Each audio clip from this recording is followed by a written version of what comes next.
If you're facing pending transfers on your Apple ID, it can be frustrating. Follow these simple steps to resolve the issue quickly. Step 1. Check your internet connection. Ensure that your device is connected to a stable internet connection. A weak or unstable connection can cause delays in processing transfers. Step 2. Update your device. Make sure your device is running the latest version of iOS or macOS. Go to Settings, General Software Update, and install any available updates. Step 3. Sign out and sign back in. Log out of your Apple ID and then log back in. Go to Settings, Rename, Sign Out. After signing out, restart your device and sign back in. Step 4. Review payment information. Check your payment information associated with your Apple ID. Go to Settings, Rename, Payment and Shipping and ensure all details are correct and up to date. Step 5. Contact Apple Support. If the issue persists, reach out to Apple Support for assistance.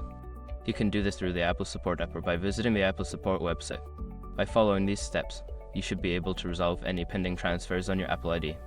If problems continue, don't hesitate to seek further help from Apple.